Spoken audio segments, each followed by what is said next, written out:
नमस्कार दोस्तों, जय हिंद, वंदे मातरम। अपना सक्षम पॉइंट यूट्यूब चैनल पर एक बार फिर से आप सभी का हार्दिक स्वागत है। First grade GK and GS के पेपर में हम ने अब तक जो है भारतीय इतिहास के सभी टॉपिक कवर कर लिए। राजस्थान इतिहास, राजस्थान कला और संस्कृति के भी सभी टॉपिकों के बारे में अध्ययन कर लिया। इसके अलावा हमने कल की क्लास में भारतीय राज्यव्यवस्था के बारे में पढ़ा था। आज हम इसी कड़ी को आगे बढ़ाते हुए हम पढ़ेंगे राजस्थान का भूगोल। राजस्थान के भूगोल से संबंधित आज की क्लास रहने वाली है।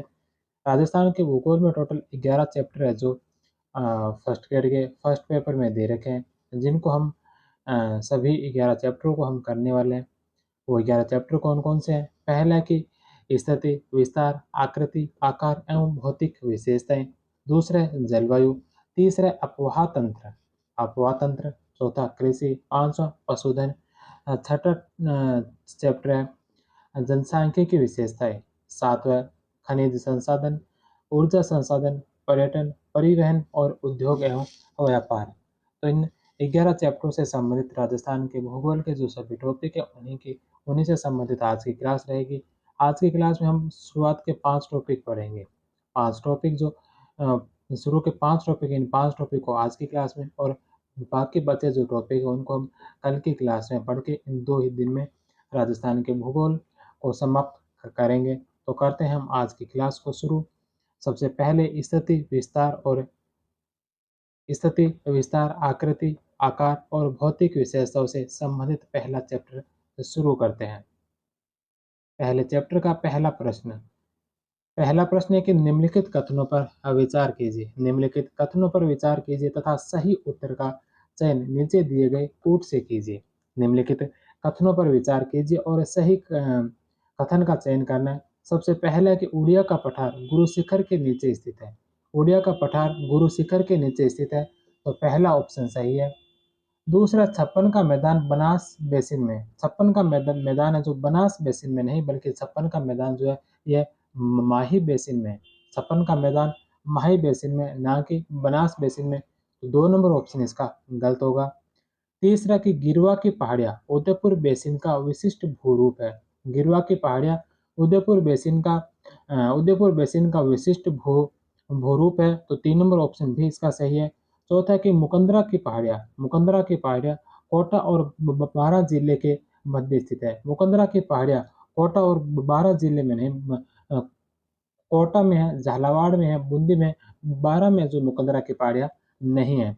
तो 4 नंबर ऑप्शन भी इसका गलत होगा।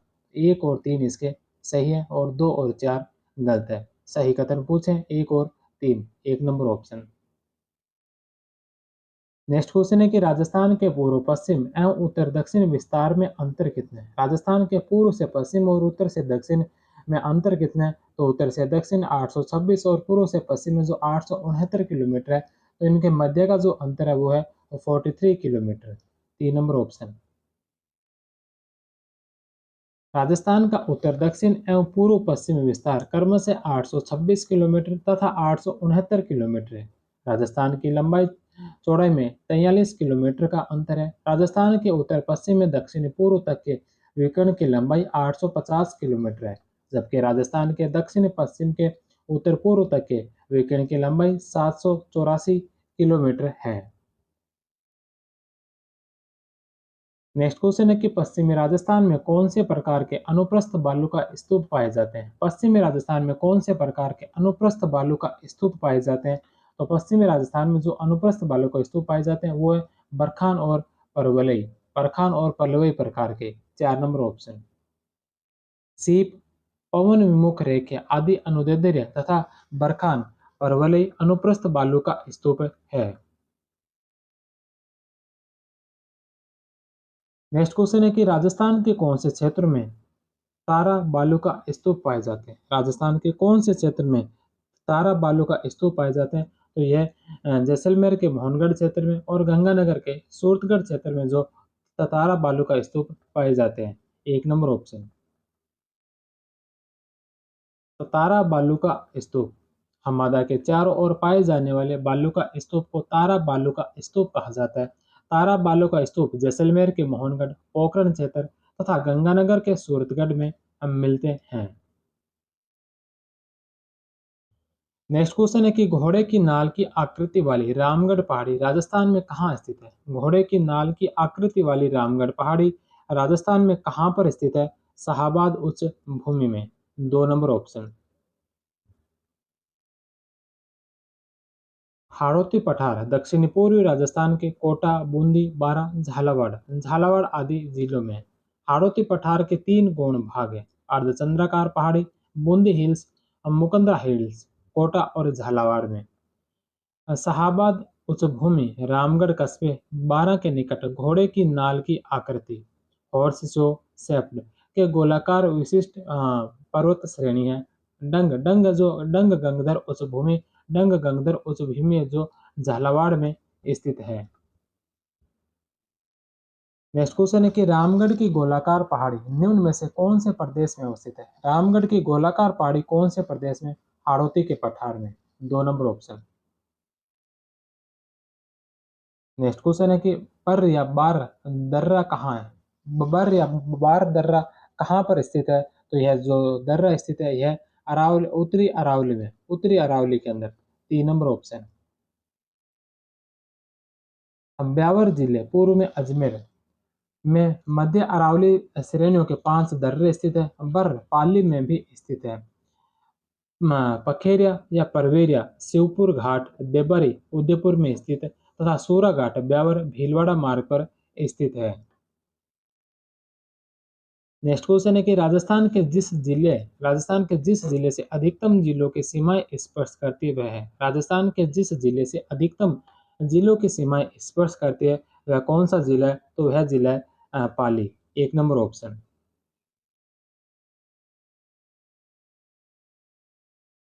वर्तमान में जो ये जिला है वर्तमान में पाली जिला नहीं है। वर्तमान में जो जिला है चित्तौड़गढ़ और जयपुर जिले में अधिकतम जिलों की संख्या मिलती है। लेकिन यह प्रश्न जिस समय पूछा गया था 2020 में और 2016 में प्रश्न आया गया, उस समय जो पाली जिला था जिसमें 8 जिले की सीमाएं लगती थी। अभी जो कुछ नए जिले और बने, इनके पश्चात जो इनकी स्थिति में परिवर्तन हो गया। परीक्षा काल में पाली जिले के साथ अधिकतम 8 जिले की सीमाएं लगती थी। वर्तमान में चित्तौड़गढ़ वह जयपुर के साथ अधिकतम 7 जिलों की सीमाएं लगती हैं। अजमेर, जोधपुर, टोंक और भीलवाड़ा के साथ 6 जिलों की सीमाएं लगती है। नेक्स्ट क्वेश्चन है कि निम्नलिखित में से राजस्थान के किस जिले की अंतर्राष्ट्रीय सीमा सबसे छोटी है? राजस्थान की कौन से जिले की अंतर्राष्ट्रीय सीमा जो सबसे छोटी है? तो अंतर्राष्ट्रीय सीमा जो सबसे छोटी है बीकानेर की थी। लेकिन अभी अंतर्राष्ट्रीय सीमा पहले 4 जिलों की थी, लेकिन अभी यह जो अंतर्राष्ट्रीय सीमा है यह 5 जिलों की लगती है, जिसमें एक फलौदी जिला भी शामिल हो गया है। तो अब इसका आंसर चेंज होगा। लेकिन यह जो 2020 में प्रश्न पूछा गया था उस समय जो बीकानेर था, पुराने जिलों के हिसाब से बीकानेर जिला होगा। परीक्षा काल के समय विकल्प 2 सही था। वर्तमान में जैसलमेर जिले के साथ सर्वाधिक 464 किलोमीटर, बाड़मेर के साथ 228, फिर बीकानेर, गंगानगर और सबसे कम जो सीमा लगती है यह फलोदी से लगती है 30 किलोमीटर। मालासर रायचंद वाला गांव की सीमा अंतर्राष्ट्रीय सीमा लगी हुई है। तो सबसे कम लगती है यह फलोदी से लगती है, जो मात्र 30 किलोमीटर ही है। नेक्स्ट क्वेश्चन है कि निम्नलिखित कथनों पर विचार कीजिए। 4 कथन दे रखे हैं, इनमें से बताना है कौन कौन से कथन है जो सही है। पहला कि अरावली मरुस्थल के पूर्वी विस्तार को रोकता है। अरावली जो मरुस्थल के पूर्वी विस्तार को रोकता है। अरावली क्षेत्र खनिजों से समृद्ध है। अरावली क्षेत्र खनिजों से समृद्ध है। राजस्थान में वर्षा का वितरण प्रारूप अरावली से प्रभावित नहीं है। राजस्थान में वर्षा का वितरण प्रारूप अरावली से प्रभावित नहीं है। यह बात गलत है, क्योंकि अरावली से पूर्णतः प्रभावित है। अरावली के पूर्वी भागों में वर्षा ज्यादा होती है, लेकिन पश्चिमी राजस्थान या अरावली के पश्चिम भागों में वर्षा जो न्यूनतम वर्षा होती है जो अरावली पर्वतमाला के कारण ही होती है। तो वर्षा का वितरण में प्रभावित है। 3 नंबर ऑप्शन गलत होगा। चौथा है कि राजस्थान की अनेक नदियों का उद्गम स्थल अरावली ही है। राजस्थान के अनेक नदियों का उद्गम स्थल अरावली है। 4 नंबर ऑप्शन भी इसका सही है। तो सही कथन पूछे 1, 2 और 4। 1, 2 और 4 2 नंबर ऑप्शन।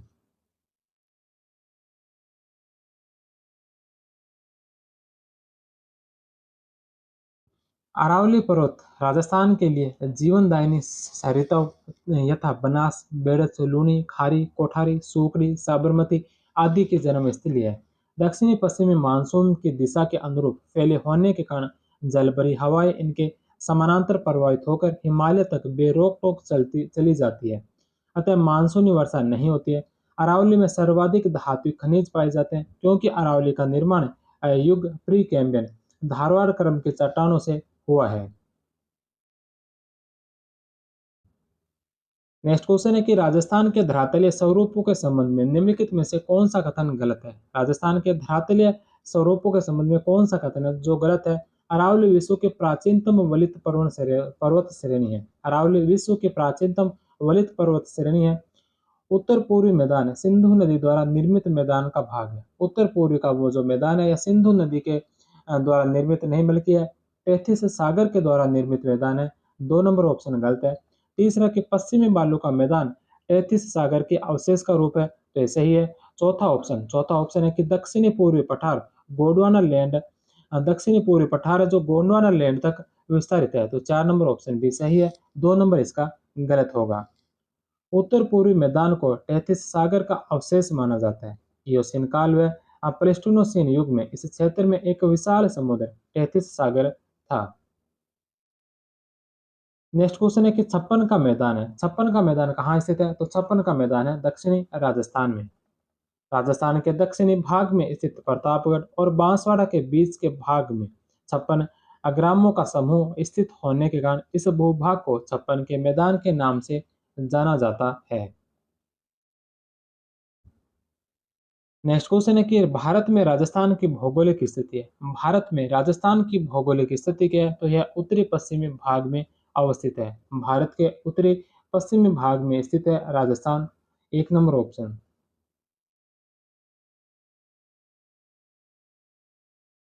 भारतीय मानचित्र पर राजस्थान की स्थिति उत्तर पश्चिमी दिशा वायव्य कोण में है। राजस्थान अक्षांशीय दृष्टि से पृथ्वी के उत्तरी गोलार्ध में और देशांतर दृष्टि से पूर्वी गोलार्ध में है।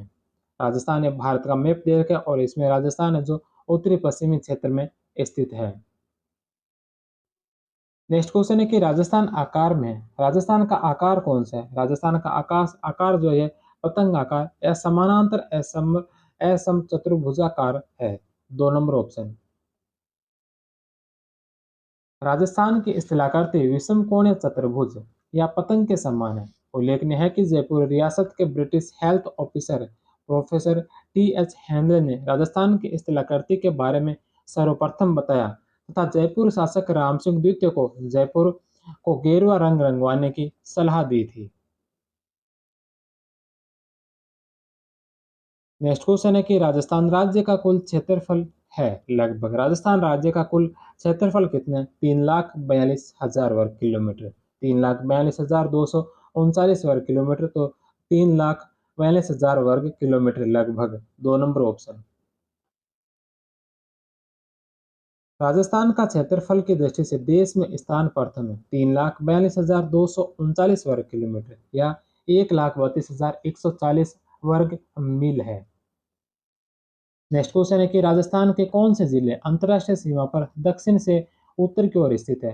राजस्थान के कौन से जिले अंतर्राष्ट्रीय सीमा पर दक्षिण से उत्तर की ओर स्थित है तो दक्षिण से उत्तर की ओर जो स्थित है यह बाड़मेर, जैसलमेर, बीकानेर और गंगानगर है। अब जैसलमेर और बीकानेर के बीच में एक फलोदी जिला भी आ गया अंतर्राष्ट्रीय सीमा पर। पहले बाड़मेर थे, जैसलमेर, उसके पश्चात बीकानेर और गंगानगर थे। अब बाड़मेर, जैसलमेर, फलोदी, बीकानेर और गंगानगर होंगे। 2 नंबर ऑप्शन।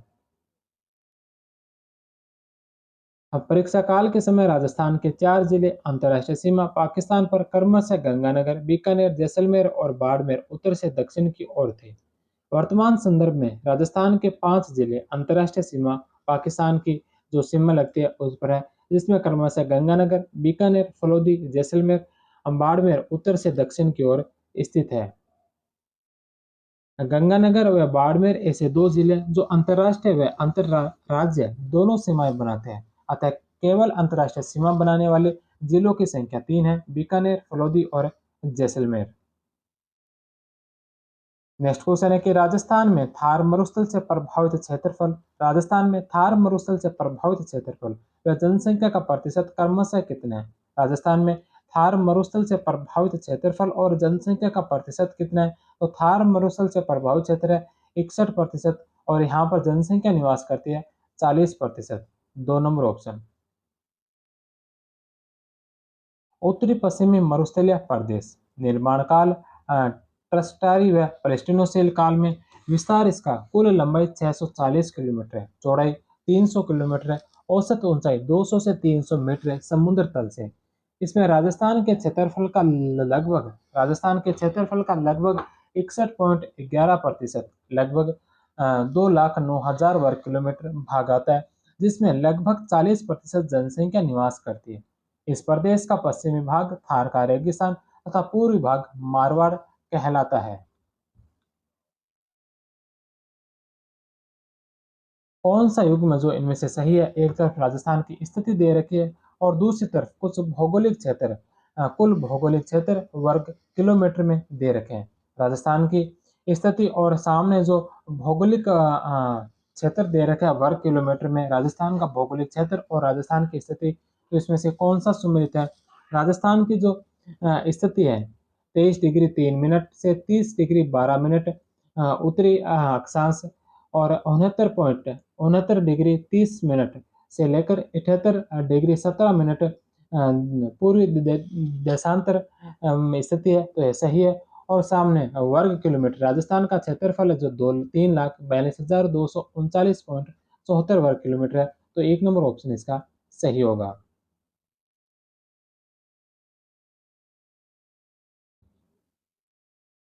राजस्थान का अक्षांशीय विस्तार 23 डिग्री 3 मिनट उत्तरी अक्षांश से 30 डिग्री 12 मिनट उत्तरी अक्षांश तथा देशांतरीय विस्तार 69.69 डिग्री 30 मिनट पूर्वी देशांतर से 78 डिग्री 17 मिनट पूर्वी देशांतर माना जाता है। नेक्स्ट क्वेश्चन है कि निम्न में से थार मरुस्थल के भाग है, थार मरुस्थल के भाग इनमें से कौन कौन से हैं? तो थार मरुस्थल के जो भाग है यह गोडवाड़ का प्रदेश थार मरुस्थल का भाग है, शेखावटी का प्रदेश यह भी थार मरुस्थल का भाग है और घग्गर का मैदान यह भी थार मरुस्थल का भाग है। बनास का मैदान थार मरुस्थल का भाग नहीं है, तो 1, 2 और 4 3 नंबर ऑप्शन। अर्धशुष्क मैदान वांगर प्रदेश का विभाजन घग्गर का क्षेत्र काली चिकनी मिट्टी से बने उपजाऊ प्रदेश का विस्तार गंगानगर तथा हनुमानगढ़ जिलों में सबसे उत्तरी भागों में, जहां प्राचीन काल से ही घग्गर नदी हिमालय से निकलकर इस प्रदेश में बहती है। घग्गर नदी के पाट को राजस्थान में नाली कहा जाता है। नागौरी उच्च प्रदेश समुद्र तल से ऊंचाई 300 से 500 मीटर। नागौरी उच्च प्रदेश नागौर डीडवाना कुंचामन जिले में विस्तृत है। इसका अधिकांश भाग अंतःप्रवाही है, जिसके धरातल में कई गर्त पाए जाते हैं, जहां वर्षा का जल भर जाने से खारे पानी की मौसमी झीलें बन जाती है, जिससे नमक का उत्पादन किया जाता है। सांबर डीडवाना आदि नमक झीलें इसी प्रदेश में स्थित है। इस प्रदेश में सोडियम तत्व की अधिकता के कारण यह बंजर व रेतीला प्रदेश है। नागौर से अजमेर के मध्य फ्लोराइड प्रभावित क्षेत्र कुब्बड़ पट्टी पाई जाती है। तीसरा क्षेत्र है शेखावटी क्षेत्र आंतरिक जल प्रवाह का मैदान समुद्र तल से ऊंचाई 450 मीटर। राजस्थान का उत्तर पूर्वी भाग अंत्य प्रवाह क्षेत्र के नाम से जाना जाता है। अरावली श्रेणी के दक्षिणी पूर्व में एक और उपजाऊ मैदान तथा दूसरी तरफ शेखावटी क्षेत्र स्थित है। शेखावटी भूभाग की स्थलाकृति उबड़ खाबड़ बालू के टीलों द्वारा परिलक्षित होती है।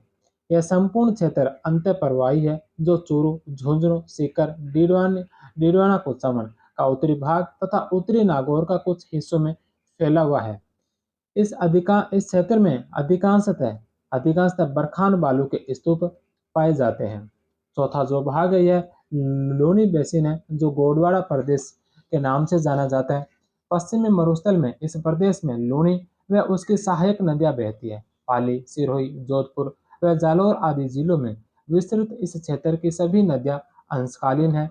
लूनी बेसिन में सबसे अधिक विस्तृत मैदानी भाग समतल प्राचीन प्राचीन कांपे मैदान का है, जो संपूर्ण बेसिन का 47.51% भाग को घेरता है। लूनी नदी का पानी बालोतरा जिले तक पहाड़ी पहाड़ी अफवाह तंत्र के कारण मीठा तत्पश्चात नमक युक्त चट्टानों, नमक के कणों युक्त एवं मरुस्थलीय प्रदेश के अपवाह तंत्र के कारण खारा पाया जाता है। ज्ञात है कि बाड़मेर व जालोर का कुछ भाग जो गुजरात के कच्छ को स्पर्श करता है, जहाँ पूर्व में समुद्र था, उस क्षेत्र को नहर या निरहद के नाम से जाना जाता है। नेक्स्ट क्वेश्चन है कि राजस्थान में खेड़ब्रह्म गुजरात सीमा से खेतरी तक अरावली पर्वतमाला की लंबाई कितनी है? राजस्थान में खेड़ब्रह्म गुजरात सीमा से लेकर खेतरी तक अरावली पर्वतमाला की लंबाई कितनी है? तो इसकी लंबाई है 550 किलोमीटर। अरावली की कुल लंबाई है जो 692 मीटर है, गुजरात से लेकर दिल्ली तक जो कुल लंबाई 692, राजस्थान में इसकी लंबाई 550 किलोमीटर है। 2 नंबर ऑप्शन। अरावली श्रेणी राजस्थान के 9.1% भाग, लगभग 10% जनसंख्या में स्थित है। अरावली पर्वत श्रेणी विश्व की प्राचीनतम वलित पर्वत श्रृंखला है। राज्य में अरावली पर्वतमाला खेतरी झुंझुनू से खेड़ब्रह्म सिरोही तक फैली हुई है। इसकी कुल लंबाई 692 किलोमीटर से 550 किलोमीटर राजस्थान में स्थित है। आरबीसी के अनुसार अरावली का मुख्य विस्तार 9 जिलों सिरोही, उदयपुर, राजसमंद, अजमेर, दौसा, जयपुर, अलवर, सीकर, झुंझुनू जिलों में है। किंतु अरावली की शाखाओं एवं प्रभाव को दृष्टिगत रखते हुए इसमें डूंगरपुर, बांसवाड़ा, चित्तौड़गढ़ तथा भीलवाड़ा जिले भी सम्मिलित कर लिए जाते हैं। जिलों के पुनर्गठन के उपरांत ब्यावर, डीडवाना कोचामन का कुछ भाग, कोटपुतली, बहरोड एवं खैरतल तिजारा में अरावली का अविस्तार है। नेक्स्ट क्वेश्चन है कि पूर्वी बेसिन मैदान का भाग नहीं है। पूर्वी बेसिन मैदान का भाग कौन सा नहीं है? तो चंबल का मैदान, चंबल बेसिन, छप्पन बेसिन और बनास बेसिन, ये तीनों पूर्वी बेसिन मैदान का भाग है। जॉय बेसिन इसका भाग नहीं है। 2 नंबर ऑप्शन। पूर्वी बेसिन मैदान को मुख्यतः 3 भागों में बांटा जा सकता है। पहला बनास बेसिन, बनास व उसकी सहायक नदियों से निर्मित यह बेसिन मुख्यतः पश्चिमी चित्तौड़गढ़, भीलवाड़ा, टोंक आदि जिलों में विस्तृत है। चंबल बेसिन, चंबल बेसिन मुख्यतः कोटा, बूंदी और झालावाड़ जिलों में स्थित है। तीसरा मध्य माही बेसिन, छप्पन का मैदान, यह बेसिन बांसवाड़ा, प्रतापगढ़ जिले के उत्तरी भाग व सलुम्बर में विस्तृत है। नेक्स्ट क्वेश्चन है कि राजस्थान का पूर्वी मैदानी भाग राजस्थान राज्य के कुल भौगोलिक क्षेत्रफल का लगभग प्रतिशत धारित करता है। राजस्थान का पूर्वी मैदानी भाग राजस्थान राज्य के कुल भौगोलिक क्षेत्रफल का लगभग कितना प्रतिशत धारित करता है? 23%। 2 नंबर ऑप्शन। पूर्वी मैदानी प्रदेश, इस प्रदेश में राज्य का 23.30% भूभाग आता है। जिले के पुनर्गठन के उपरांत इस क्षेत्र में जिलों की संख्या 13 है, जिसमें अलवर, भरतपुर, डीग, धौलपुर, करौली, सवाईमाधोपुर, टोंक, भीलवाड़ा, डूंगरपुर, बांसवाड़ा, प्रतापगढ़, दौसा और जयपुर है। समतल होने के साथ जालोर मिट्टी से निर्मित यह भाग विस्तृत रूप में गंगा के मैदान का ही प्रवाह है। यह मैदान दक्षिण में मेवाड़ का मैदान तथा उत्तर में मालपुरा करौली का मैदान ए एम हैरान ने तृतीय पेनिप्लेन नाम दिया था। इनके उच्च भूभाग टीलेनुमा है, जिसके कारण इसे पीडमार्ट मैदान भी कहा जाता है। इस प्रदेश को मुख्यतः 3 भागों बनास, चंबल और माही बेसिन में बांटा जाता है। नेक्स्ट क्वेश्चन है कि अरावली प्रदेश का भाग नहीं है। निम्न में से कौन सा जो अरावली प्रदेश का भाग नहीं है? तो आबू खंड, जयपुर खंड और अलवर खंड, ये तीनों अरावली प्रदेश के भाग है। विंध्यन खंड जो विंध्यन श्रेणी का भाग है, ना कि अरावली श्रेणी का। 4 नंबर ऑप्शन इसका राइट आंसर होगा।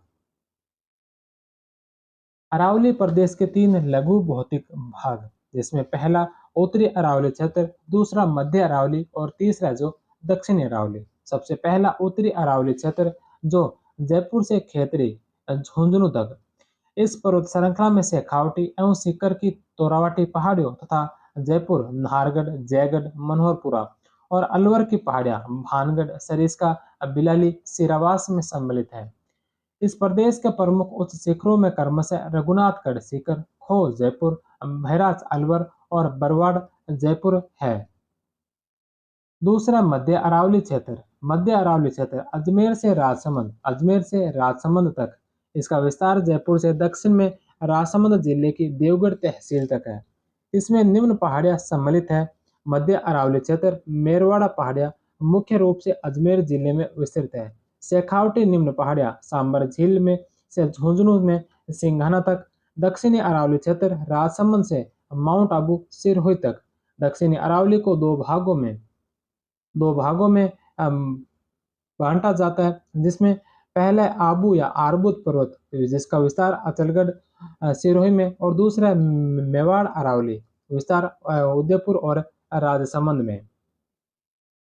नेक्स्ट क्वेश्चन है कि राजस्थान में किस भौतिक क्षेत्र में मुकंदरा की पहाड़ियां स्थित है? मुकंदरा की पहाड़ियां कौन से क्षेत्र में स्थित है? हाड़ौती के पठार में। 2 नंबर ऑप्शन। दक्षिणी पूर्वी पठारी प्रदेश हाड़ौती का पठार। इस क्षेत्र में राज्य का 6.49% भाग आता है। इसकी औसत ऊंचाई 500 से 600 मीटर है। नए जिले के पुनर्गठन के उपरांत दक्षिणी पूर्वी पठारी क्षेत्र के अंतर्गत जिलों की संख्या 6 है, जिसमें कोटा, बूंदी, झालावाड़, भीलवाड़ा, चित्तौड़गढ़, बारां। यह पठारी प्रदेश दो भागों में बांटे जा सकते हैं, जिनमें पहला विंध्यन कगार भूमि। इसका विस्तार डांग, करौली, धौलपुर और सवाई माधोपुर। डांग क्षेत्र में यह भाग बलुआ पत्थर से निर्मित है।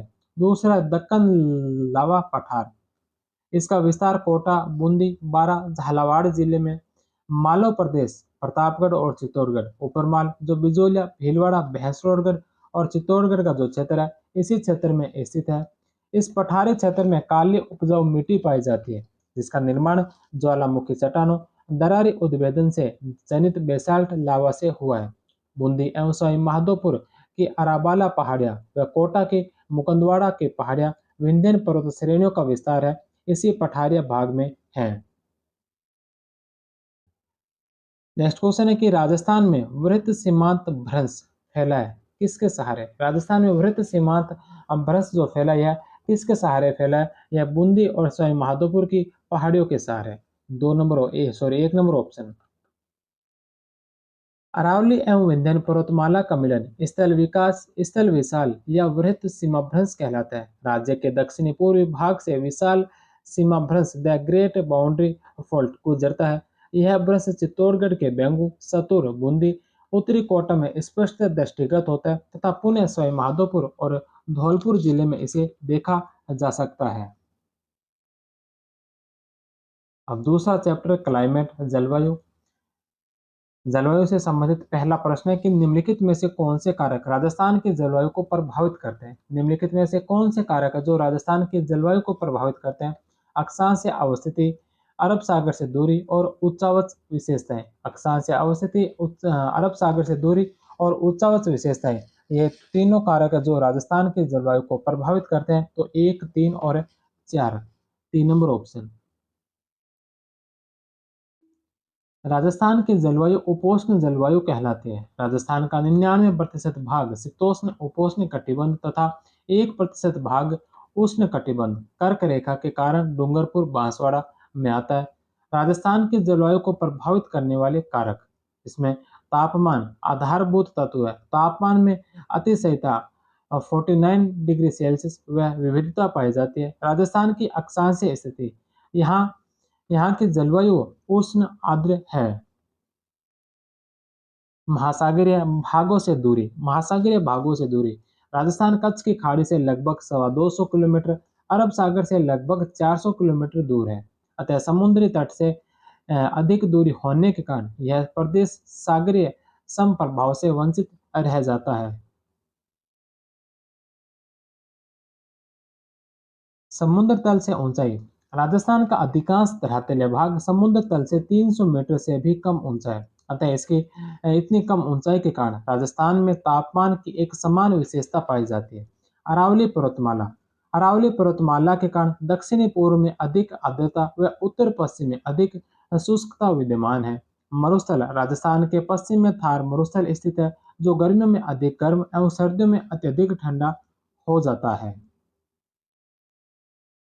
नेक्स्ट क्वेश्चन है कि निम्नलिखित में से कौन सा एक जिला राजस्थान के उप आर्द्र दक्षिणी मैदान प्रकार की कृषि जलवायु प्रदेश में सम्मिलित नहीं है? निम्नलिखित में से कौन सा एक जिला जो राजस्थान के उप आर्द्र दक्षिणी मैदान प्रकार की कृषि जलवायु प्रदेश में सम्मिलित नहीं है। तो कौन सा सम्मिलित नहीं है? चित्तौड़गढ़, राजसमंद और भीलवाड़ा सम्मिलित है, टोंक इसमें सम्मिलित नहीं है। निम्नलिखित में से कौन सी जलवायु राजस्थान में नहीं पाई जाती? कौन सी जलवायु जो राजस्थान में नहीं पाई जाती? तो बी डब्ल्यू है जो यह राजस्थान में पाई जाती है। जो बी डब्ल्यू जलवायु प्रदेश है यह मुख्यतः जैसलमेर, बीकानेर का क्षेत्र, गंगानगर, हनुमानगढ़ और फलोदी का कुछ क्षेत्र इसके अंदर आता है। बी एस के डब्ल्यू प्रकार की जो जलवायु यह राजस्थान में नहीं पाई जाती।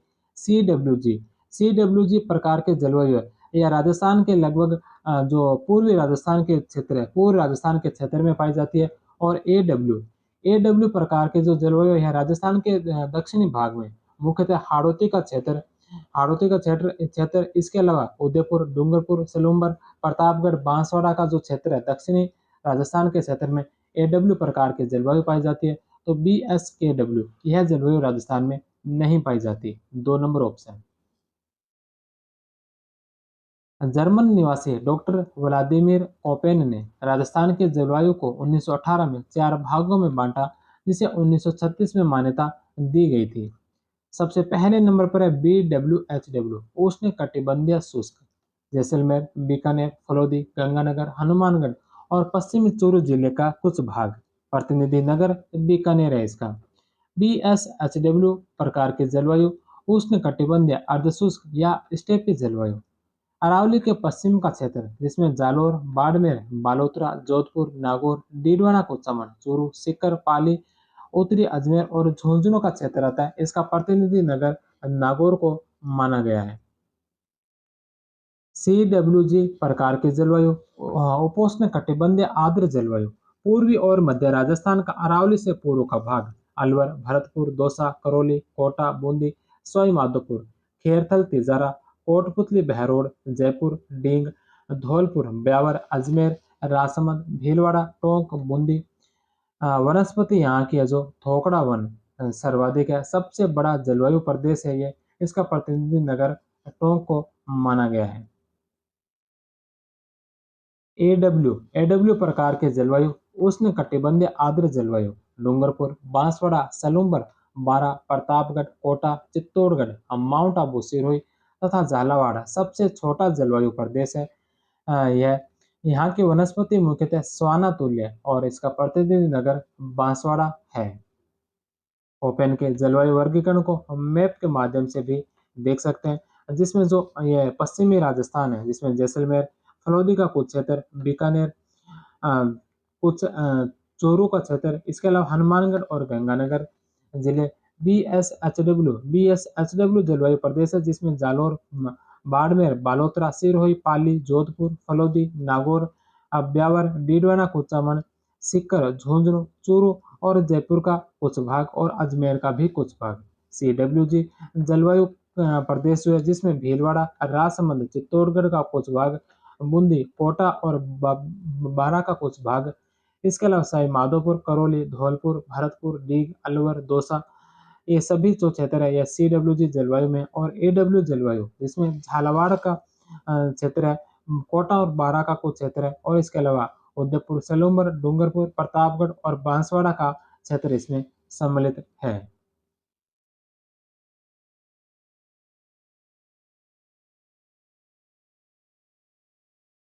नेक्स्ट क्वेश्चन है कि कोपेन के वर्गीकरण के अनुसार निम्न में से किस जिले में सी प्रकार की जलवायु पाई जाती है? कोपेन के वर्गीकरण के अनुसार निम्न में से किस जिले में जो सी प्रकार की जलवायु पाई जाती है? भरतपुर में सी प्रकार की पाई जाती है, बांसवाड़ा में ए प्रकार की, सीकर में बी और हनुमानगढ़ में बी प्रकार की जलवायु पाई जाती है। 1 नंबर ऑप्शन।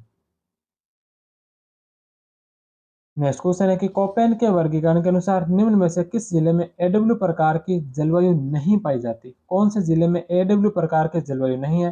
तो बांसवाड़ा में, झालावाड़ में, डूंगरपुर में, बूंदी में नहीं है। बूंदी में जो सी प्रकार की जलवायु पाई जाती है।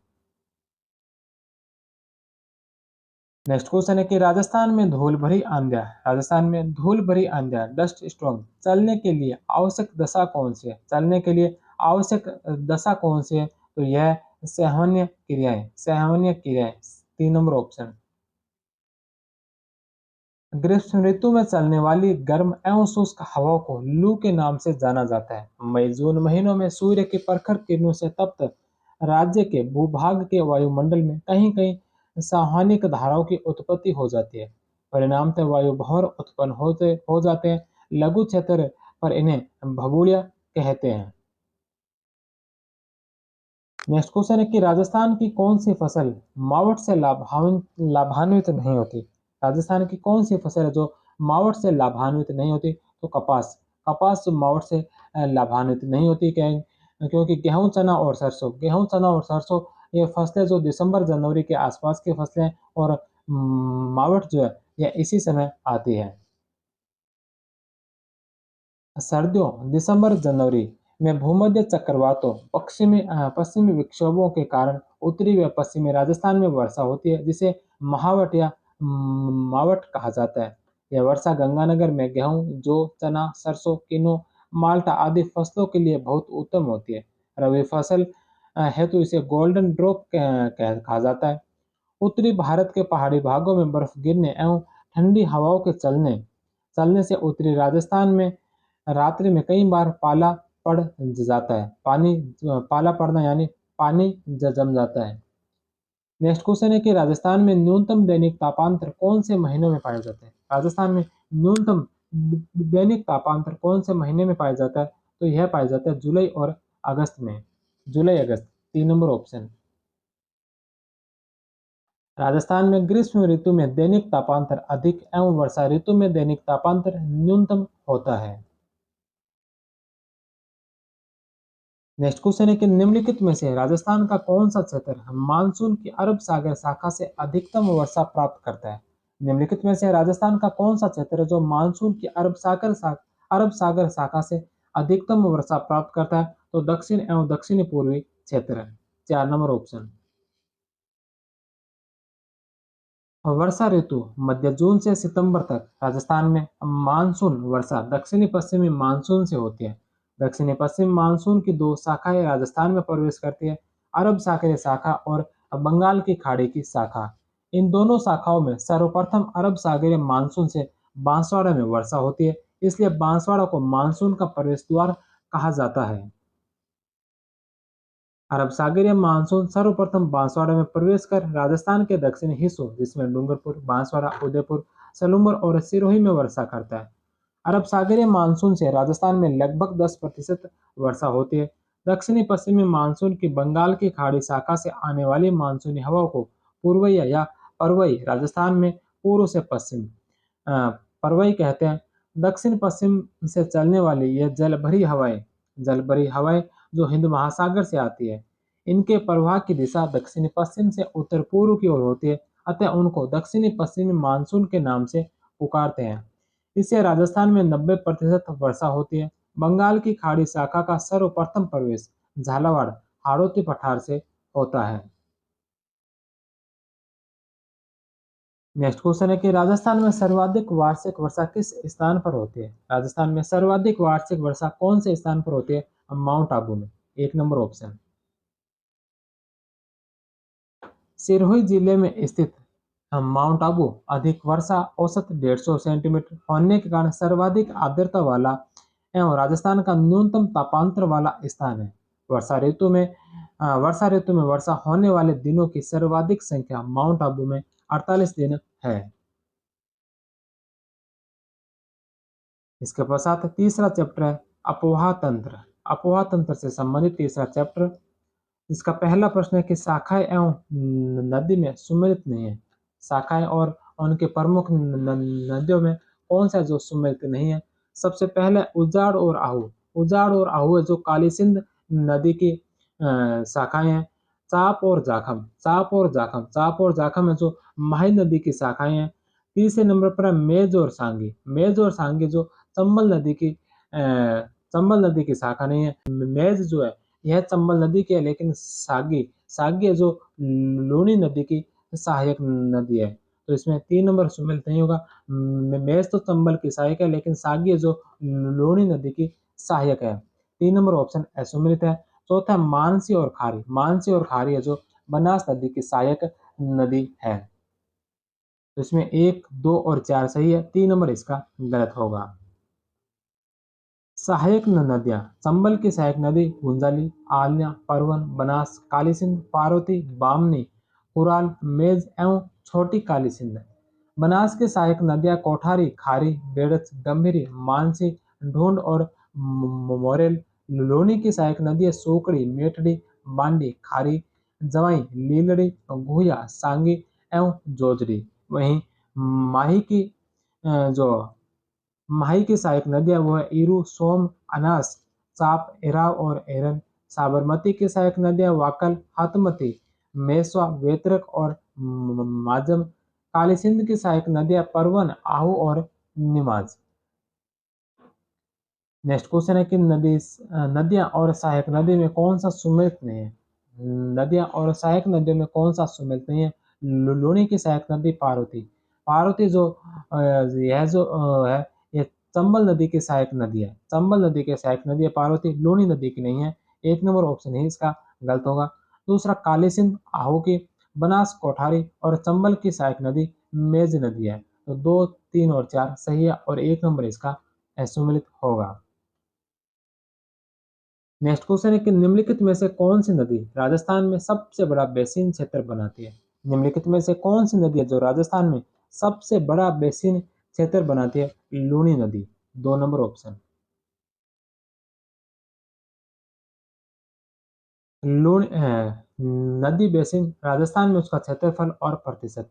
लूनी बेसिन इसमें इसका राजस्थान में क्षेत्रफल है 69,302.10 वर्ग किलोमीटर, जो 20.25% क्षेत्र को कवर करती है। बनास बेसिन जो 47,060.27 वर्ग किलोमीटर, जो 13.75% एरिया कवर करता है। चंबल बेसिन है जो 31,242.50 वर्ग किलोमीटर, जो 9.13% एरिया कवर करता है। और माही बेसिन है जो 16,610.63 वर्ग किलोमीटर, जो 4.85% क्षेत्र है जो कवर करता है।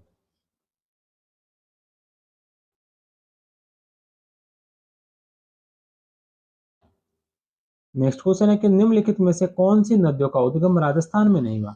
निम्नलिखित में से कौन सी नदियों का उद्गम है जो राजस्थान में नहीं हुआ। चंबल, पश्चिमी बनास, माही और साबरमती। इनमें से कौन कौन सी नदियां जो जिनका उद्गम राजस्थान में नहीं है। तो राजस्थान में जो उद्गम नहीं है वो एक चंबल है और दूसरी जो माही है। चंबल और माही इन दोनों का जो उद्गम है यह एमपी से हुआ है, मध्य प्रदेश से हुआ है। पश्चिमी बनास और साबरमती का उद्गम राजस्थान से ही हुआ है।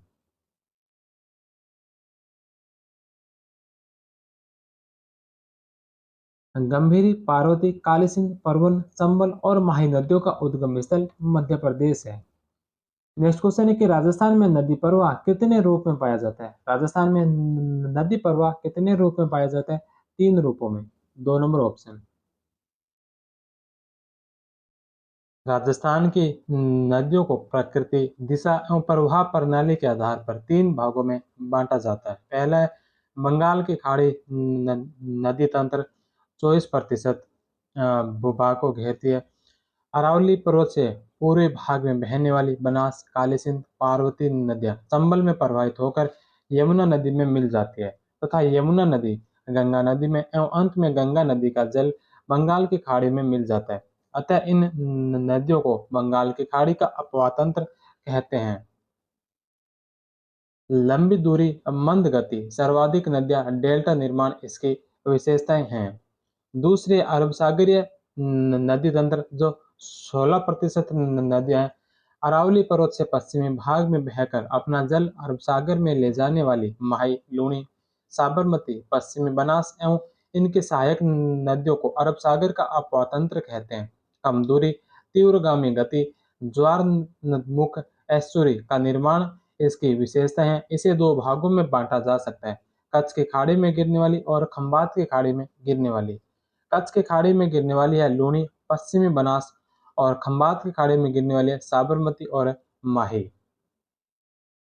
इसके पश्चात आंतरिक प्रवाह की नदी तंत्र 60%, अंतः प्रवाहित नदियाँ वे नदियाँ हैं जिनका जल समुद्र तक नहीं पहुँच पाता, जो अपने प्रवाह क्षेत्र में ही विलुप्त हो जाती है, जैसे घग्गर, कांतली, लिक, कांकणी, काकनी, मंथा, रूपनगढ़, साबी, रूपारेल, मेंढा, खांडेल इत्यादि। यह राजस्थान का सबसे बड़ा अपवाह तंत्र है।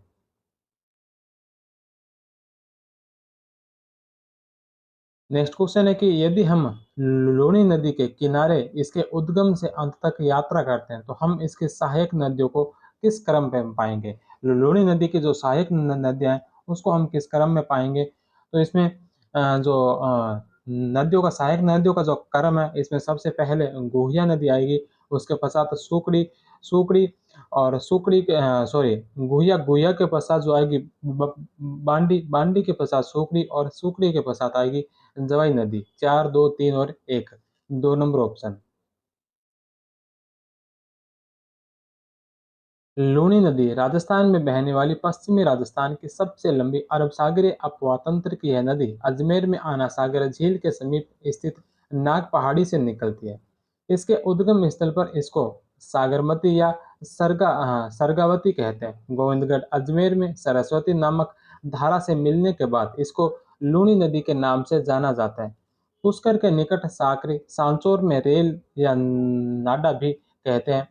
इसका जल बालोतरा तक मीठा एवं बाद में खारा है। इसे मीठी, खारी नदी, मरुस्थल की गंगा आदि नामों से जाना जाता है। लूणी नदी का उत्तरी क्षेत्र बालू रेत की अधिकता एवं फैलाव के कारण थली रेत ही रेत कहलाता है। कालिदास ने इस नदी को अंत सलीला कहा है। इसका प्रवाह क्षेत्र गोडवाड़ प्रदेश कहलाता है। लूणी नदी की सहायक नदियां लीलड़ी सबसे पहले मिलने वाली, उसके पश्चात जोजरी, गुहिया, बांडी, सूकड़ी, मीठड़ी, जवाई, खारी एवं सागी सबसे अंत में मिलने वाली।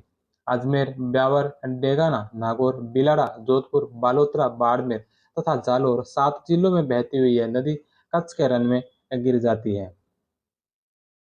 यह इसका अपवाद क्षेत्र है जो सरस्वती, यहाँ से इसका उद्गम होता है। सागरमती, चौधरी, इसके अलावा इसके दूसरी तरफ लीलड़ी, गुया, वांडी, सूकड़ी, मीठड़ी, जवाई, खारी, सागी, सबसे अंत में जो सहायक नदी है वो है सागी नदी। ये इसका ये अपवाद तंत्र रहेगा। नेक्स्ट क्वेश्चन है कि चंबल नदी का प्राचीन नाम क्या है? चंबल नदी का प्राचीन नाम क्या है? चर्मवनती, 3 नंबर ऑप्शन। चंबल नदी, इस नदी को चर्मवती नदी, राजस्थान की कामधेनु, बारहमासी नदी, नित्यवाही नदी, घड़ियालों के शरण स्थली आदि नामों से जाना जाता है। चंबल नदी मध्य प्रदेश में इंदौर जिले के जनापाव पहाड़ी मऊ से निकलकर चौरासीगढ़ मध्य प्रदेश के समीप राजस्थान के चित्तौड़गढ़ जिले के चित्तौरिया गांव में प्रवेश करती है और भैंसरोडगढ़ से 5 किलोमीटर दूर चूल्य नामक प्रसिद्ध जलप्रपात चित्तौड़गढ़ बनाती है। राजस्थान में 6 जिलों चित्तौड़गढ़, कोटा,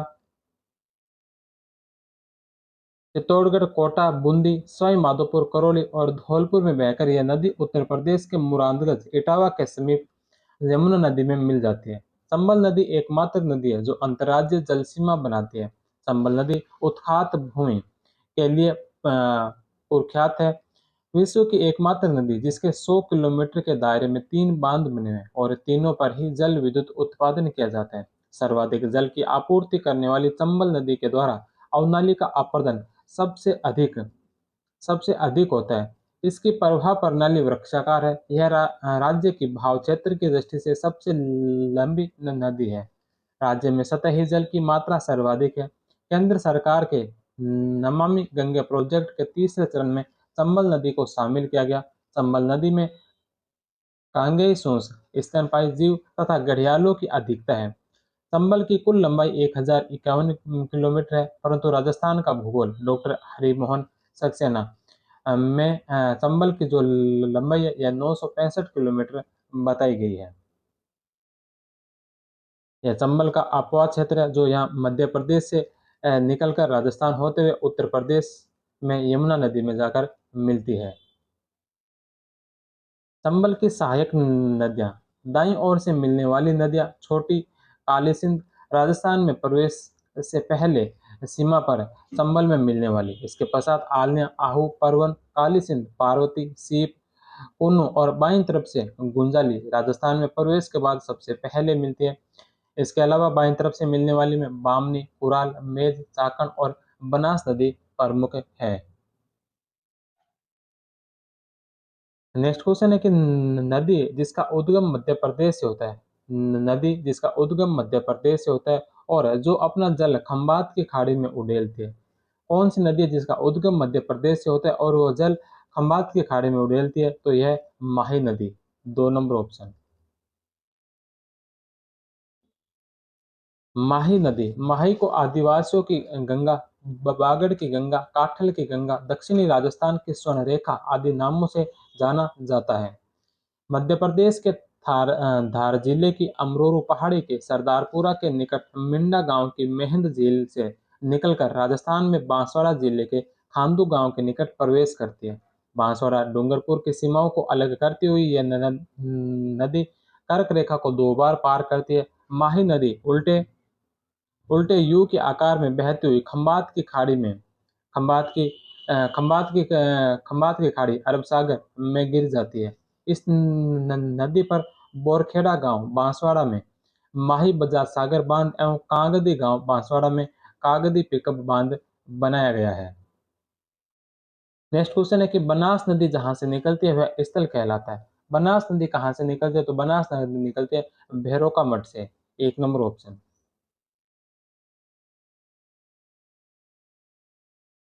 बनास नदी, वर्णासा नदी, वशिष्ठ नदी या वन की आशा। बनास नदी राजसमंद जिले में खमनोर की पहाड़ियों में वेरो या भैरों का मठ से निकलकर उदयपुर, चित्तौड़गढ़, भीलवाड़ा, अजमेर, टोंक और सवाई माधोपुर 7 जिलों में बहती हुई रामेश्वरम घाट के निकट चंबल नदी में मिल जाती है। यह राजस्थान में पूर्ण बहाव की दृष्टि से सबसे लंबी नदी है। बनास नदी का जलग्रहण क्षेत्र सबसे लंबा 46,570 वर्ग किलोमीटर है। बनास नदी का यह आपात क्षेत्र है। इसके पश्चात बनास की सहायक नदियां दाएं तरफ से मिलने वाली नदियों में बेड़च, सहायक नदियां गोलवा, ओराई, गुजरी, बागरी, वागन, गंभीरी गंभीरी इसके पश्चात मैनाल और बाईं तरफ से मिलने वाली नदियों में कोठारी, खारी, डाई, मानसी, बांडी, मोरेल, ढूंढ, सोहादरा, ढील और कालीसील है।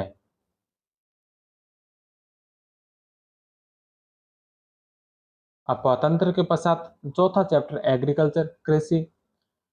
राजस्थान के इसबगोल उत्पादक जिले हैं। राजस्थान के इसबगोल उत्पादक जिले कौन कौन से हैं? जालोर, सिरोही और झालावाड़। जालोर, सिरोही और झालावाड़। राजस्थान के पश्चिमी भाग जालोर, बाड़मेर, नागौर, पाली, जोधपुर, फलोदी, बालोतरा, डीडवाना, कुचामन आदि जिलों में इसकी खेती की जाती है। स्थानीय भाषा में इसबगोल को घोड़ा जीरा भी कहा जाता है। नेक्स्ट क्वेश्चन है कि मोठ, गवार, बाजरा किस प्रकार की फसलें हैं? मोठ, गवार और बाजरा कौन से प्रकार की फसलें? खरीफ की फसलें, 1 नंबर ऑप्शन। रवि, उनाड़ू जिसमें चना, गेहूं, सरसों, मसूर, जौ, जीरा, अलसी, तारामीरा, राई प्रमुख रबी की फसलें हैं। खरीफ की फसलें जिन्हें सावणु या सियाड़ू फसलें कहा जाता है, जो ग्रीष्मकालीन फसलें जो सामान्यतः जून में बोई और अक्टूबर में काटी जाती है, खरीफ के अंतर्गत आती है। ज्वार, बाजरा, ग्वार, मूंग, मोठ, मक्का, मूंगफली, कपास, तिल, सोयाबीन, चावल, अरंडी प्रमुख खरीफ की फसलें हैं। नेक्स्ट क्वेश्चन है कि राजस्थान में माही कंचन और माही धवल और मेघा किस में है? राजस्थान में माही कंचन, माही धवल और मेघा किसकी किस्में हैं? तो ये जो माही कंचन, माही धवल और मेघा जो किस्में हैं, ये मक्का की किस्में हैं, 1 नंबर ऑप्शन। मक्का राजस्थान के दक्षिणी और दक्षिणी पूर्वी क्षेत्रों में राजसमंद, उदयपुर, भीलवाड़ा, बांसवाड़ा, चित्तौड़, सलूम्बर आदि जिलों में उत्पादित होता है। मक्का के प्रमुख किस्में माही कंचन कृषि अनुसंधान केंद्र बांसवाड़ा द्वारा विकसित नवजोत, माही धवल, विजय इत्यादि है। नेक्स्ट क्वेश्चन है कि निम्न में से कौन सी राजस्थान की दो नकदी फसलें हैं? राजस्थान की कौन सी जो दो नकदी फसलें हैं? तो वह कपास और तंबाकू, 1 नंबर ऑप्शन।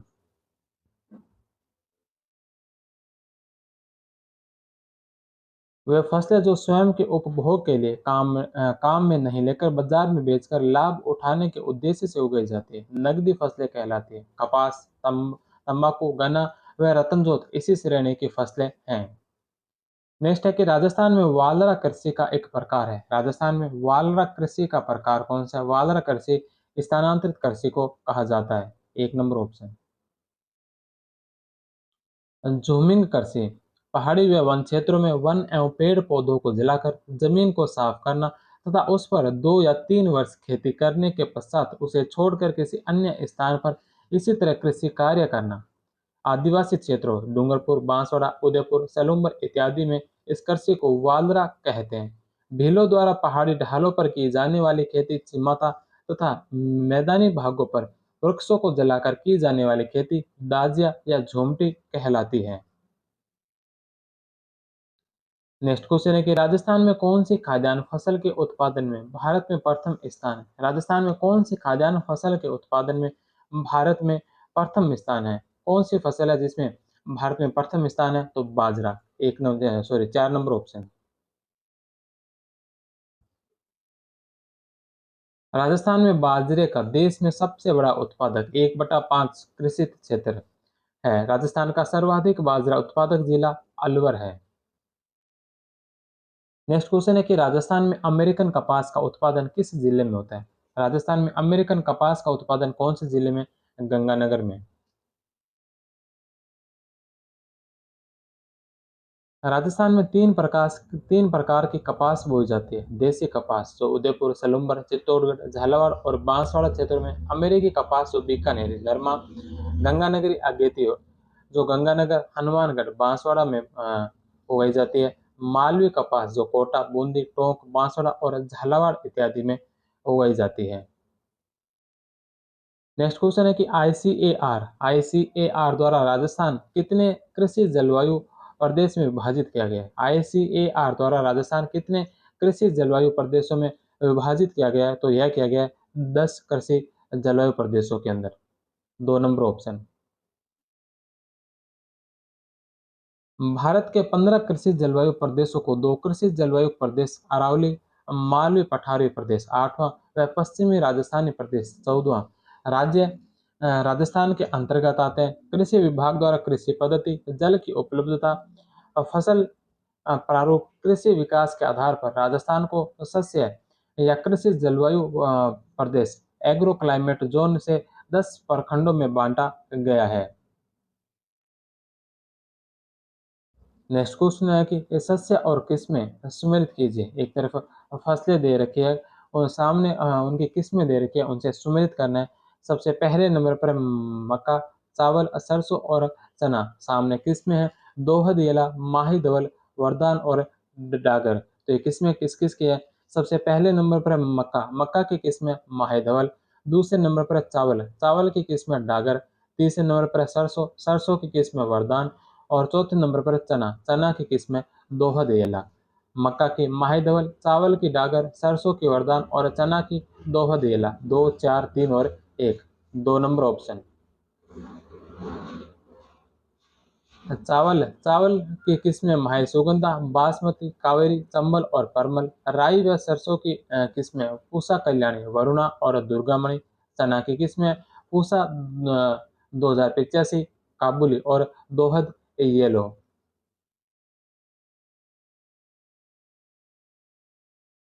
नेक्स्ट क्वेश्चन है कि राजस्थान में सबसे बड़ा कृषि जलवायु प्रदेश है। राजस्थान में सबसे बड़ा कृषि जलवायु प्रदेश कौन सा है? राजस्थान का सबसे बड़ा कृषि जलवायु प्रदेश आईसी अति शुष्क आंशिक सिंचित क्षेत्र। अति शुष्क आंशिक सिंचित क्षेत्र है जो राजस्थान का सबसे बड़ा कृषि जलवायु प्रदेश है। 2 नंबर ऑप्शन।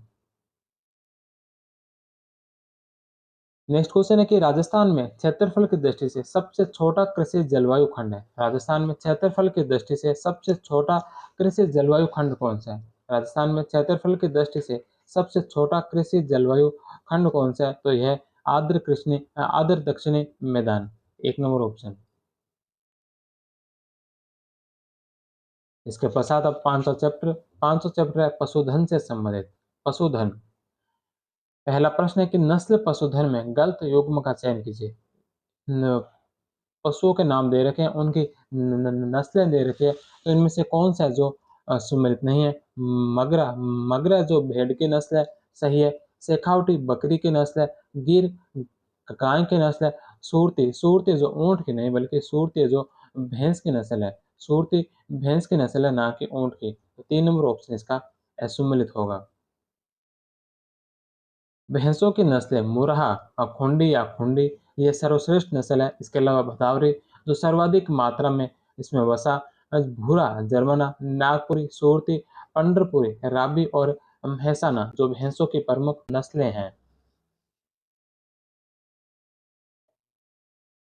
नेक्स्ट क्वेश्चन है कि राजस्थान में 2019 की 20वीं पशुधन गणना के अनुसार सर्वाधिक भेड़ें पाई जाइए। राजस्थान में 2019 की 20वीं पशुधन गणना के अनुसार सर्वाधिक भेड़ें पाई जाती है। सर्वाधिक भेड़ें कहाँ पाई जाती है? बाड़मेर में। 2 नंबर ऑप्शन। नेक्स्ट क्वेश्चन है कि पशुगणना 2019 के अनुसार, पशुगणना 2019 के अनुसार राजस्थान की कुल पशुधन जनसंख्या कितनी है? पशुगणना 2019 के अनुसार राजस्थान की कुल पशुधन जनसंख्या कितनी है? तो कुल पशुधन जनसंख्या 568.01 लाख। दो दो नंबर ऑप्शन।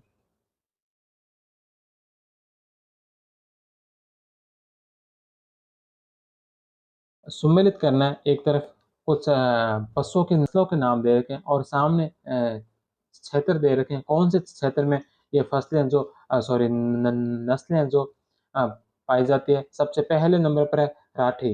राठी जो गाय की नस्ल है, यह कौन से क्षेत्र में पाई जाती है? तो यह मुख्यतः बीकानेर में, उत्तरी पश्चिमी राजस्थान में। दूसरे नंबर पर थार पारकर। थार पारकर कहाँ पाई जाती है? बाड़मेर में, पश्चिमी राजस्थान में। तीसरे नंबर पर है गिर। गिर कहाँ पाई जाती है? तो गिर नस्ल है, यह कहाँ पाई जाती है? अजमेर में, दक्षिणी पूर्वी मध्यवर्ती राजस्थान। और चौथे नंबर पर है कांकरेज। कांकरेज पाई जाती है जालोर में, दक्षिणी पश्चिमी राजस्थान। राठी बीकानेर, थार पारकर बाड़मेर, गिर अजमेर और कांकरेज है जो जालोर। 2, 1, 4 और 3, 4 नंबर ऑप्शन। राठी बीकानेर में, उत्तरी पश्चिमी राजस्थान। यह गाय की सर्वश्रेष्ठ नस्ल है। गिर अजमेर में, दक्षिणी पूर्वी मध्यवर्ती राजस्थान। गुजरात के सौराष्ट्र प्रदेश में स्थित गिर वन की इस द्विप्रयोजनीय नस्ल को राजस्थान में रेंडा तथा अजमेर में अजमेरा कहते हैं। इसके पश्चात थार पारकर जो बाड़मेर में पाई जाती है, पश्चिमी राजस्थान में, इसे मालानी व थारी भी कहा जाता है। सांचौर में कांकरेज, जालोर के अंदर, दक्षिणी पश्चिमी राजस्थान। इस नस्ल के बैल तेज दौड़ने व बोझा ढोने के लिए प्रसिद्ध है।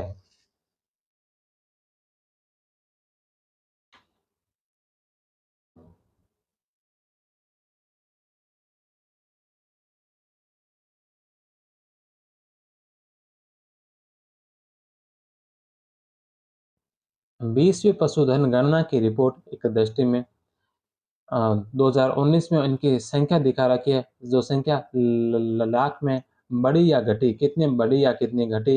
भारत में स्थान कौन सा है? कुल पशुधन का कितना प्रतिशत है?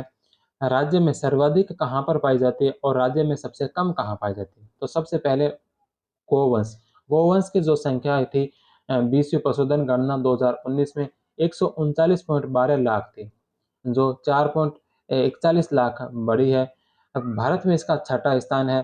कुल पशुधन का जो 24.54% गोवंश है। सर्वाधिक है बीकानेर में पाई जाती है और सबसे कम है जो धौलपुर में पाई जाती है। ऊँट, ऊँट की जो संख्या है 2019 के पशुधन गणना के अनुसार 2.13 लाख है। 34.69 लाख इनकी संख्या घटी है। अ, भारत में इसका पहला स्थान है। राजस्थान में ही सब सर्वाधिक ऊँट है। कुल पशुधन का यह 0.37% है। सर्वाधिक जैसलमेर में और न्यूनतम है जो प्रतापगढ़ में। भैंसों की संख्या 136.93 लाख है, 5.53 लाख बढ़ी है। भारत में इसका दूसरा स्थान है। कुल पशुधन का 24.11% भैंसे हैं। सर्वाधिक जयपुर में और न्यूनतम जैसलमेर में। गधा, गधे की जो संख्या 0.23 लाख है, 71.31 इसकी संख्या कम हुई है। भारत में इसका पहला स्थान है। कुल पशुधन का 0.04% है। सर्वाधिक बाड़मेर में और न्यूनतम टोंक में। खच्चर, खच्चर की संख्या 0.01 लाख है। 60.33 इनकी संख्या कम हुई है। भारत में इसका 9वां स्थान है और कुल पशुधन का 0.002% है, सर्वाधिक अलवर में और न्यूनतम टोंक में। घोड़ा या टट्टू 0.34 लाख इनकी संख्या 2019 के पशुधन गणना के अनुसार। इनकी संख्या 10.85 घटी है। भारत में तीसरा स्थान है। कुल पशुधन जनसंख्या का राजस्थान में कुल पशुधन जनसंख्या का 0.06% है, सर्वाधिक जालौर में और न्यूनतम डूंगरपुर में। बकरी की संख्या 208.40 लाख है। 3.81 लाख इनकी संख्या कम हुई है। भारत में पहला स्थान है। कुल पशुधन जनसंख्या का 36.69% है, सर्वाधिक बाड़मेर में और न्यूनतम धौलपुर में। भेड़ों की संख्या 79.04 लाख है। 12.95 इनकी संख्या कम हुई है। भारत में इसका स्थान चौथा है। राजस्थान में कुल पशुओं की जनसंख्या का 13.92% इनका हिस्सा है, सर्वाधिक बाड़मेर में, न्यूनतम बांसवाड़ा में। सुअर सुअर की संख्या 1.55 लाख है। 34.87 कम हुए हैं। भारत में 17वां स्थान है और राजस्थान में कुल पशुधन का 0.87% है, सर्वाधिक जयपुर में और न्यूनतम है जो डूंगरपुर में। इस प्रकार से कुल पशुधन 568.01 लाख है। इनकी कुल पशुधन की संख्या जो 1.61 कम हुई है। भारत में इनका दूसरा स्थान है।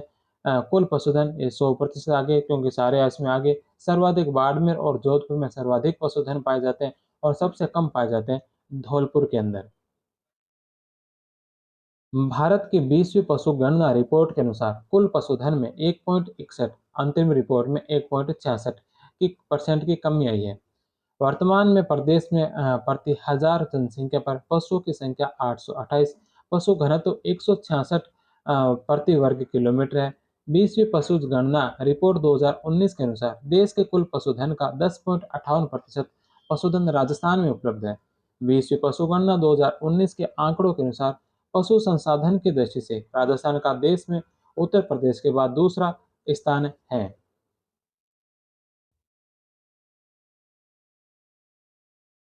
नेक्स्ट क्वेश्चन है, सोनारी और नाली किसकी नस्ल है? सोनारी और नाली किसकी नस्ल है? भेड़ों की। 1 नंबर ऑप्शन।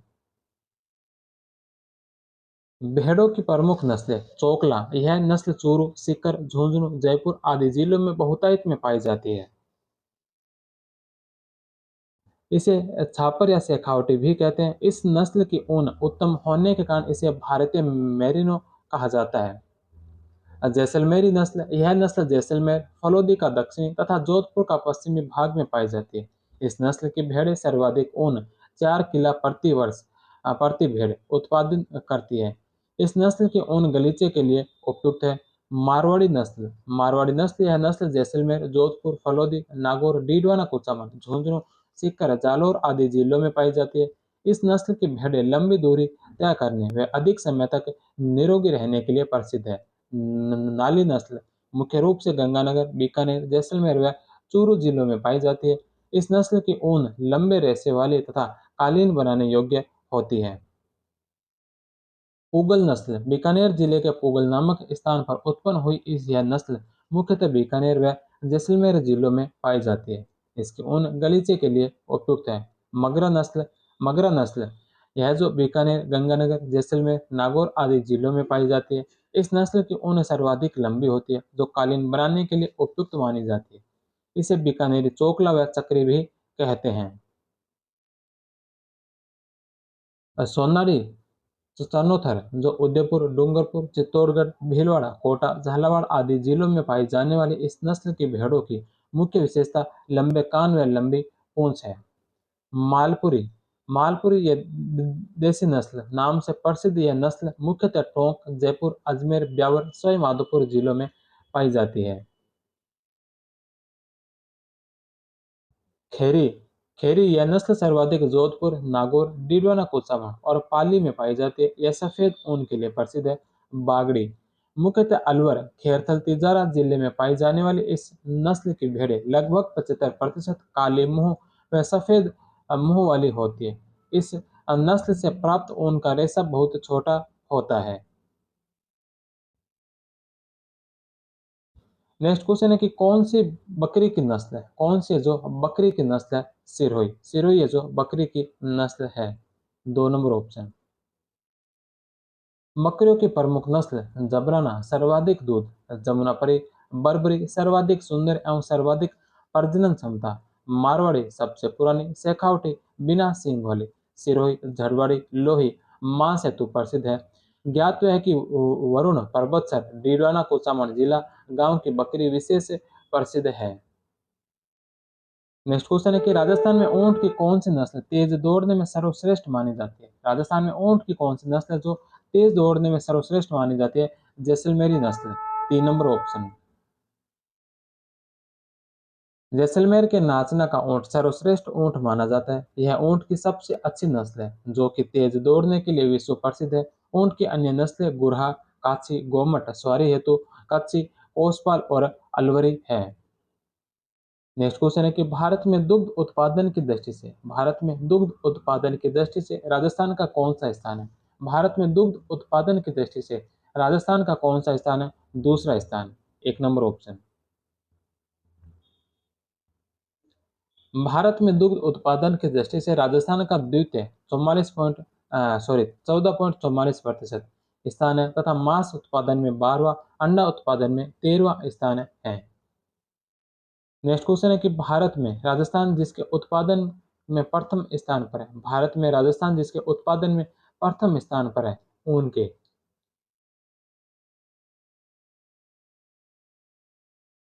राजस्थान में संपूर्ण राष्ट्र की 47.98% प्रथम स्थान ऊन उत्पादित होती है जो देश में सर्वाधिक है। जोधपुर जिला राज्य का सर्वाधिक ऊन उत्पादक जिला है।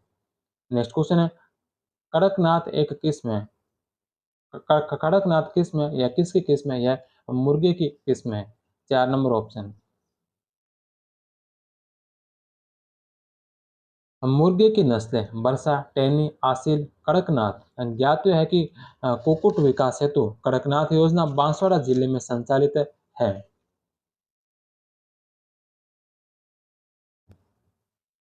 तो ये थे राजस्थान की ज्योग्राफी के हमने शुरुआत के 5 चैप्टर हमने पढ़े हैं, जिसमें सबसे पहला भौतिक प्रदेश राजस्थान की आकार, राजस्थान के आकार विस्तार स्थिति पढ़ा। दूसरा जलवायु प्रदेश, तीसरा अपवाह तंत्र, चौथा कृषि और पांचवा पशुधन। इसके पश्चात जो छठा चैप्टर है ये हम कल की क्लास में पढ़ेंगे, जो है जनसांख्यिकी विशेषताएं। इसके पश्चात सातवां चैप्टर खनिज संसाधन, आठवां ऊर्जा संसाधन, 9वां पर्यटन, 10वां परिवहन और 11वां उद्योग और व्यापार। आगे के ये 6 चैप्टर हम कल की क्लास में पढ़ेंगे। आज की क्लास में इतना ही। मिलते हैं कल की क्लास में इसी सब्जेक्ट को आगे कंटिन्यू करते हुए। तब तक आप सभी का बहुत बहुत धन्यवाद। जय हिंद। वंदे मातरम।